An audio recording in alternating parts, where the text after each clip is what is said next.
Welcome back to the Military Meditation Coach, your source for meditation, mindfulness, and relaxation exercises. Made for the military, but good for everyone. I'm Dr. Julie Kinn with the Defense Health Agency, and today is the fourth part in our four-part series on guided imagery. This time, Mr. Michael Miller is joining us. He's going to be leading about a 22-minute guided imagery exercise. He calls it a mountain meditation. Hello, my name is Michael Miller, and I teach mind-body medicine in the TBI clinic. This is a mountain meditation.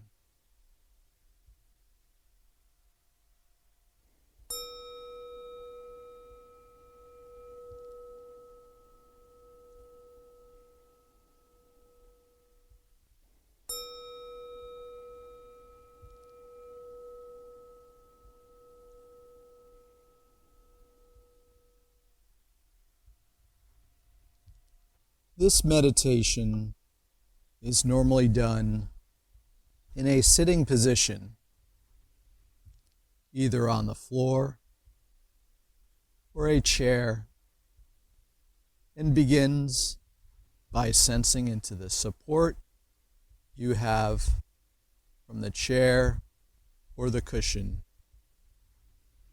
paying attention to the actual sensations of contact.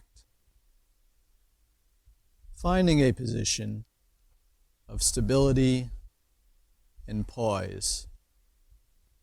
Upper body balanced over your hips and shoulders in a comfortable but alert posture. Hands on your lap or your knees, arms hanging by their own weight, like heavy curtains, stable and relaxed. Actually sensing into your body, feeling your feet, legs, hips, lower and upper body, arms, shoulders, neck, head. And when you are ready,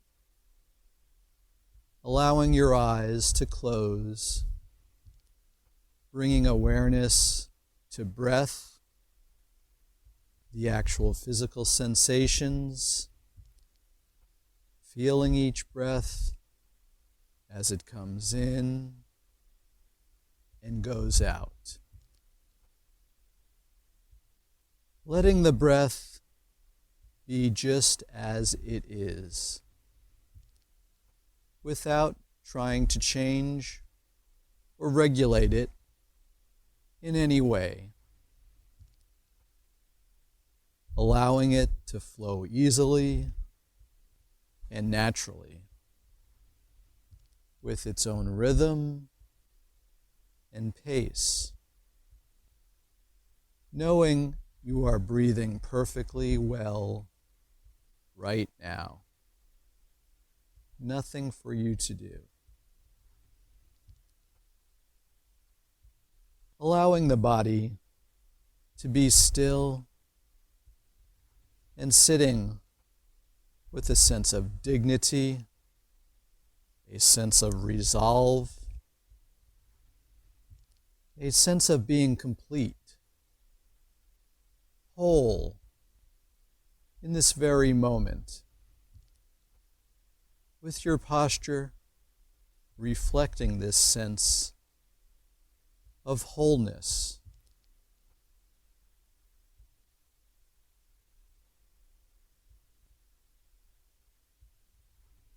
As you sit here, letting an image form in your mind's eye of the most magnificent or beautiful mountain you know or have seen or can imagine,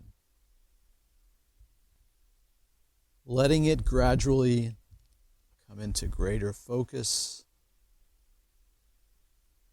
And even if it doesn't come as a visual image, allowing the sense of this greater focus of the mountain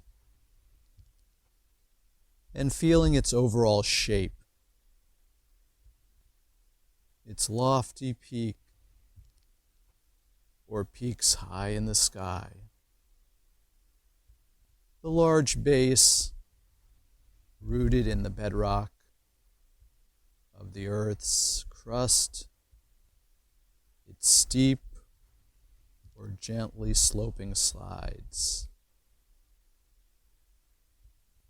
Noticing how massive it is, how solid, how unmoving, how beautiful. Whether from afar or up close. Perhaps your mountain has snow covering its top and trees reaching down the base, or rugged granite sides. There may be streams and waterfalls cascading down the slopes. There may be one peak or a series of peaks, or with meadows and high lakes.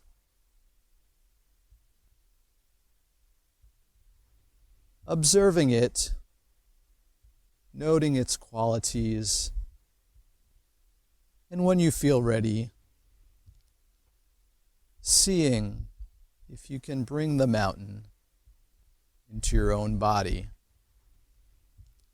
sitting here so that your body and the mountain in your mind's eye become one.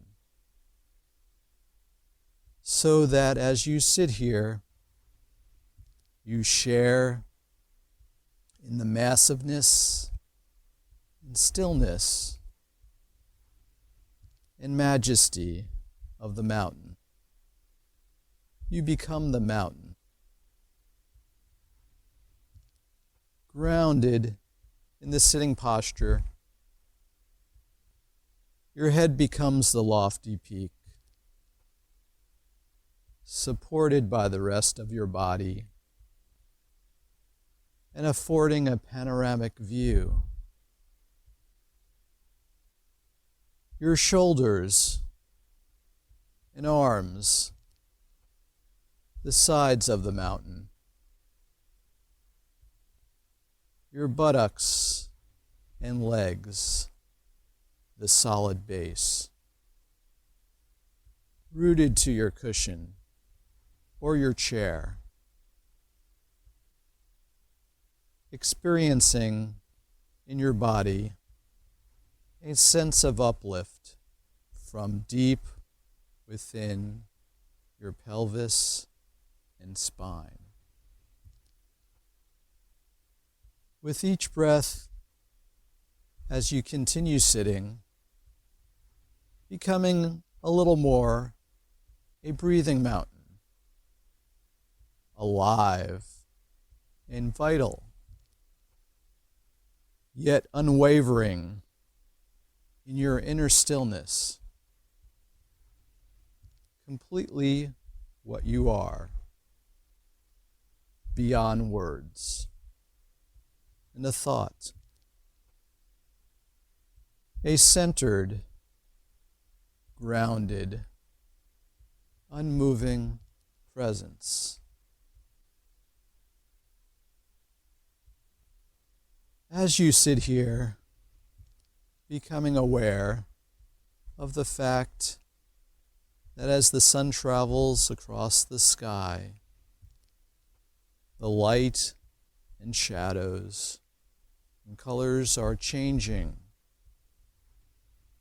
virtually moment by moment in the mountain's stillness. And the surface teems with life and activity. Streams, melting snow, waterfalls, plants, and wildlife.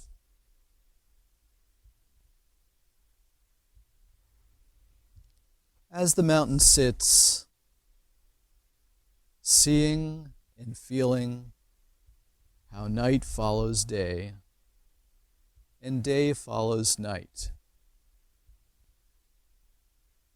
The bright warming sun, followed by the cool night sky, studded with stars, and the gradual dawning of a new day. Through it all, the mountain just sits, experiencing change in each moment, constantly changing, yet always just being itself. It remains still as the seasons flow into one another, and as the weather changes moment by moment and day by day, calmness abiding all change. In the summer, there is no snow on the mountain, except perhaps for the very peaks or crags shielded from direct sunlight. In the fall, the mountain may wear a coat of brilliant fire colors. In the winter, a blanket of snow and ice. In any season, it may find itself at times enshrouded in clouds or fog, or pelted by freezing rain. People may come to see the mountain and comment how beautiful it is, or how it's not a good day to see the mountain, that it's too cloudy, or rainy, or foggy, or dark. None of this matters to the mountain, which remains at all times its essential self. Clouds may come, and clouds may go. Tourists may like it or not. The mountain's magnificence and beauty are not changed one bit by whether people see it or not, seen or unseen, in sun or clouds, broiling or frigid, day or night. It just sits, being itself, at times visited by violent storms, buffeted by snow and rain and winds of unthinkable magnitude. Through it all, the mountain sits. Spring comes, trees leaf out, flowers bloom in the high meadows and slopes. Birds sing in the trees once again, Streams overflow with the waters of melting snow. Through it all, the mountain continues to sit, unmoved by weather, by what happens on its surface, by the world of appearances, remaining its essential self through the seasons, the changing weather, the activity ebbing and flowing on its surface. In the same way, as we sit in meditation, we can learn to experience the mountain. We can embody the same central, unwavering stillness and groundedness in the face of everything that changes in our lives. Over seconds, hours, over years. In our lives and in our meditation practice, we experience constantly the changing nature of mind and body and the outer world. We have our own periods of light and darkness, activity and inactivity, our moments of color and our moments of drabness. It's true that we experience storms of varying intensity and violence in our outer world and in our own minds and bodies, buffeted by high winds, by cold and rain. We endure periods of darkness and pain, as well as the moments of joy and uplift. Even our appearance changes constantly, experiencing a weather of its own.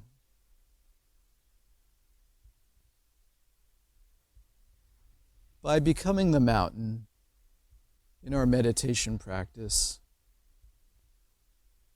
we can link up with its strength and stability and adopt them for our own.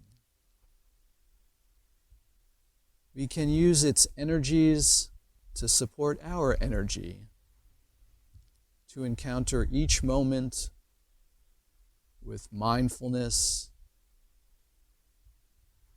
and equanimity and clarity. It may help us to see that our thoughts and feelings, our preoccupations, our emotional storms and crises, even the things that happen to us, are very much like the weather on the mountain.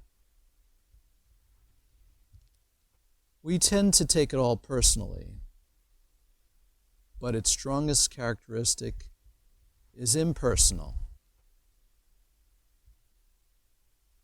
The weather of our own lives is not to be ignored or denied. It is to be encountered, honored, felt, and known for what it is, and held in awareness. And in holding it in this way, we come to know a deeper silence and stillness, and wisdom. Mountains have this to teach us, and much more if we can let it in. So if you find you resonate in some way with the strength and stability of the mountain in your sitting, it may be helpful to use it from time to time in your meditation practice to remind you what it means to sit mindfully with resolve and wakefulness in true stillness.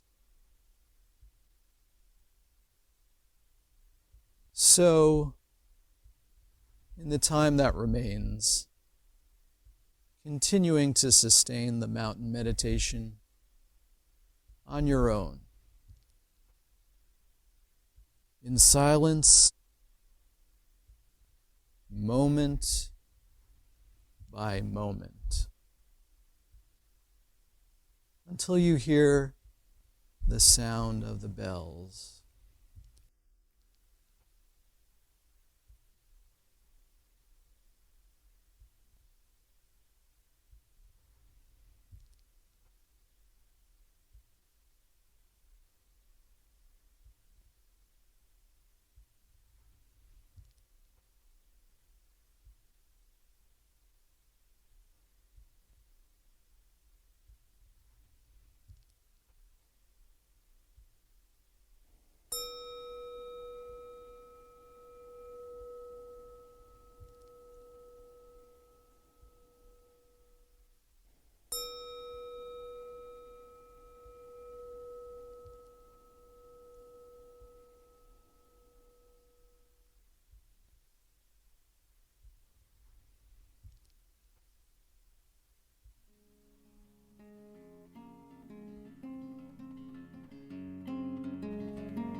Thank you for joining us today.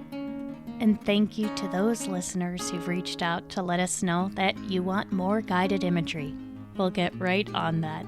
You can let us know what kinds of meditation you're interested in by getting in touch with us on Facebook and Twitter at Military Health. The Military Meditation Coach podcast is produced by the Naval Center for Combat and Operational Stress Control and by the Defense Health Agency. Thank you for rating us and subscribing on iTunes or wherever you get podcasts. The views expressed here are those of the presenters and do not reflect the official policy of the Department of Defense or the United States government.